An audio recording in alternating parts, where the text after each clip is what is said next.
Assalamualaikum warahmatullahi wabarakatuh. Izin memperkenalkan diri, nama saya Yuda Darussalam dari kelas 1A, ingin mempresentasikan tugas pengantar bisnis.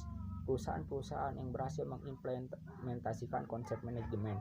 Yang ke-1, McD merupakan salah satu perusahaan multinasional yang bergerak di industri makanan cepat saji. Semakin banyaknya perusahaan yang bergerak di industri cepat saji dapat mengakibatkan tingginya tingkat kompetensi di industri tersebut. Untuk memenangkan kompetensi tersebut, McD terus melakukan berbagai inovasi untuk menciptakan kepuasan pelanggan. Inovasi yang diterapkan berupa pengembangan tempat dan juga produk. Produk dikembangkan dalam variasi menu, rasa, dan juga topping. Adanya inovasi dalam perusahaan untuk produk yang lebih baik sesuai dengan preferensi pelanggan dan menjadikan perusahaan tersebut berjalan sesuai dengan visi misi perusahaan tersebut. Yang kedua, Facebook. Perusahaan yang kini memiliki jumlah karyawan kurang lebih 17.000 orang ini dinilai memiliki manajemen yang sangat baik. Meski bisnis Facebook kian meluas, manajemen perusahaan dinilai berhasil menciptakan budaya kerja yang terus berkembang dan sehat. Facebook juga dikenal haus akan inovasi dan memiliki manajemen yang jelas terkait perekrutan sumber daya manusia atau karyawan baru. Yang ketiga, Toyota. Kunci suksesnya produk Toyota ini didukung dengan sistem manajemen produksi yang diterapkannya. Sebelum semuanya menyadari pentingnya sistem manajemen produksi ini, maka perusahaan Toyota sudah melakukannya dengan segera, sehingga hasil yang didapat memuaskan bagi perkembangan ekonomi negara. Sistem manajemen produksi Toyota merupakan sebuah tata laksana yang di dalamnya terdiri atas pengaturan dan pengelolaan sumber daya produksi. Untuk mendapatkan hasil produksi yang memuaskan bagi perusahaan maupun konsumen produknya, pelaksanaan sistem manajemen produksi yang dijalankan oleh perusahaan Toyota terbagi atas metode produksi dan kerangka dasarnya. Yang keempat, Google. Dengan jumlah karyawan mencapai 72.053 orang, Google dinilai sebagai perusahaan dengan sistem manajemen terbaik.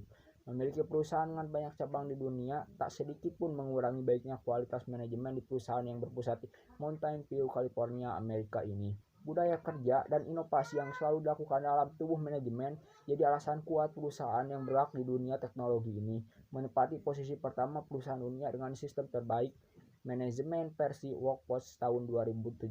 Yang kelima, Apple. Apple menjadi perusahaan dengan sistem manajemen terbaik saat ini. Perusahaan yang bergerak di bidang teknologi ini berhasil meraih predikat tersebut karena dinilai memiliki budaya kerja yang kuat serta disiplin.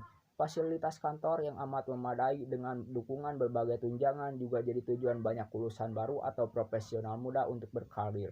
Poin yang kedua, perusahaan-perusahaan yang gagal mengimplementasikan konsep manajemen. Yang ke-1, Kodak. Kebangkrutan yang dialami Kodak, perusahaan yang pertama kali menemukan film gulung dan fotografi itu bangkrut karena lambat berinovasi. Kodak tidak menciptakan produk baru. Dia bertahan dengan kameranya yang sederhana. Keterlambatan tersebut menjadi kemelut ke kubu perusahaan Kodak sehingga bangkrut pada tahun 2012 lalu. Yang kedua, Nokia. Nokia merupakan perusahaan yang pertama kali menciptakan jaringan seluler di dunia. Pada akhirnya tahun 1900-an dan awal 2000-an, Nokia adalah pemimpin global dalam pasar ponsel. Dengan kedatangan internet, perusahaan seluler lain mulai memahami bagaimana saat data dan bukan hanya suara saja yang berguna untuk komunikasi masa depan. Nokia tidak memahami konsep perangkat lunak, hanya berfokus pada perangkat keras dan tidak ingin berinovasi karena manajemennya takut untuk mengasingkan pengguna yang telah memakai produk mereka saat ini, terlebih bagi jika mereka berubah terlalu banyak. Yang ketiga, BlackBerry. BlackBerry, lini smartphone dan tablet telah sukses tahun 1998. Mereka mengubah permainan industri seluler dengan menawarkan perangkat keyboard melengkung. Produk mereka bahkan hingga tahun 2000-an tidak ada tandingannya. Hanya beberapa tahun kemudian, seluruh industri seluler mulai fokus pada layar sentuh. Sementara BlackBerry lebih peduli melindungi apa yang sudah miliknya. Gagal beradaptasi dengan perubahan perusahaan, berencana mengakhiri semua pengembangan perangkat keras internal dan mengalihkan pengembalian modal yang diinvestasikan. Yang keempat, Yahoo. Yahoo meremehkan peluang memasukkan mesin pencarian dan lebih memilih hanya berfokus menjadi perusahaan terbesar di bidang media, sehingga Yahoo melewatkan beberapa peluang penting yang seharusnya bisa menunjukkan kemajuan perusahaan tersebut.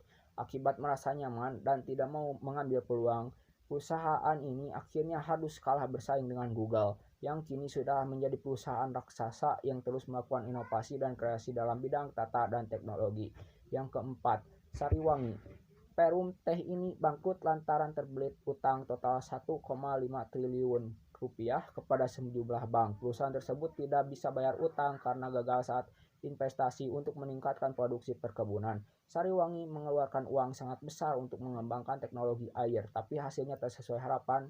Akibatnya pembayaran cicilan utang macet dan sejumlah bank mengajukan tagihan namun tak mampu dibayar. Poin yang ketiga, perusahaan-perusahaan yang mengimplementasikan fungsi planning, organizing, actuating, dan controlling. PT Aqua Planning dalam menerapkan usahanya menanamkan pada karyawannya bahwa 60% dan apa yang mereka jual adalah pelayanan.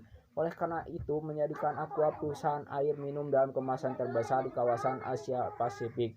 Yang kedua, organizing. Aqua diorganisasikan secara pengendalian terpusat dan operasi yang disentralisasi ke banyak produksi dan distribusi di tangan anak perusahaan atau organisasi perusahaan keluarga relatif kecil dengan 3 lapisan manajemen, yaitu pelaksana, manajerial, dan pengawasan. Actuating, idenya adalah menyalurkan air minum yang diproduksi melalui pipa ke pengusaha pembotolan swasta untuk dikemas dan didistribusi ke saluran pengecaran.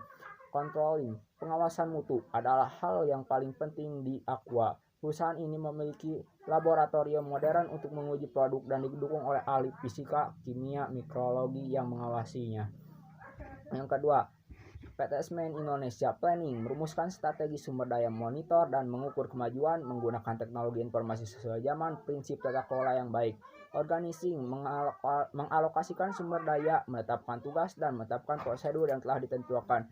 Actuating, pelaksanaan fisik, leadership, perintah, komunikasi, konseling, dan menerapkan tata tertib kepada semua karyawan PT Semen Padang Indonesia.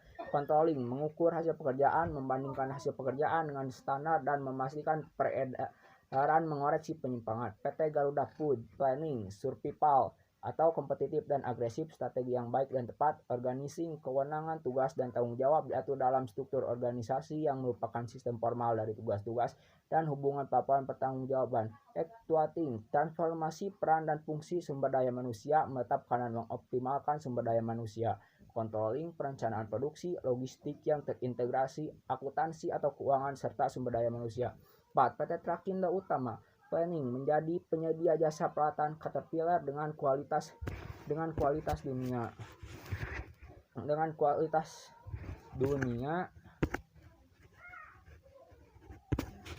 Organizing, mengembangkan bisnis melalui 5 departemen, yaitu Departemen Customer Service, Departemen Akun, Departemen Personel, Departemen Service Operation, Departemen Operation. Actuating, berkomitmen memajukan kemampuan dan kinerja para pemangku kepentingan untuk mencapai tujuan dan kesuksesan berkelanjutan.